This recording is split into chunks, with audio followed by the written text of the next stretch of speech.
Pinalaya sa Kongreso ang isang mambabatas na ayaw uupo bilang protesta kay US President Donald Trump. Sa kabila niyan, may ibinalita si Trump tungkol sa inaasam na kapayapaan sa giyera ng Ukraine at Russia. Nasa frontline ng balitang yan si Laila Pangilinan.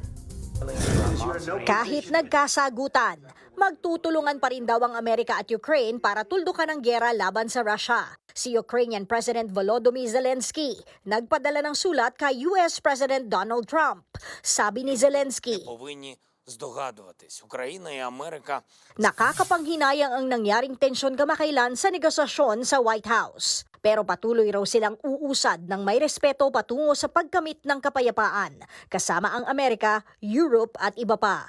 Sa talumpati naman ni Trump sa Kongreso, ipinagmalaki niya ang tulong ng Amerika sa giyera ng Ukraine at Russia. We do really value how much America has done to help Ukraine maintain its sovereignty and independence. We've had serious discussions with Russia and have received strong signals that they are ready for peace. Wouldn't that be beautiful?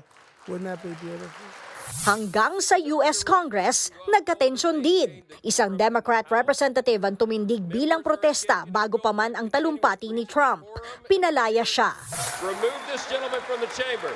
Pero hindi raw siya nagsisisi sa kanyang ginawa. But it's worth it to let people know that there are some of us who are going to stand up against this president's desire to cut Medicaid, Medicare, and Social Security.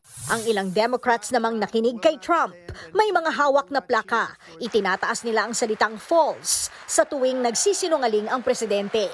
Nang pag-usapan pa ang tungkol sa buwis, isang kongresista ang nagsabing dapat daw munang magbayad ng tax si Trump. Buwelta pa ng Democrats, mga bilyonaryong kaibigan lang ni Trump ang makikinabang sa mga plano nito sa Amerika.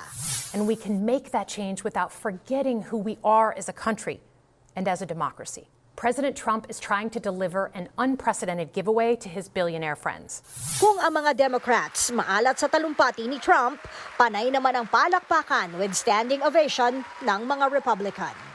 Nagbabalita mula sa Frontline, Laila Pangilinan, News 5. Mga kapatid, may Los Baños po. Huwag magpahuli sa mga balita at impormasyong dapat ninyong malaman.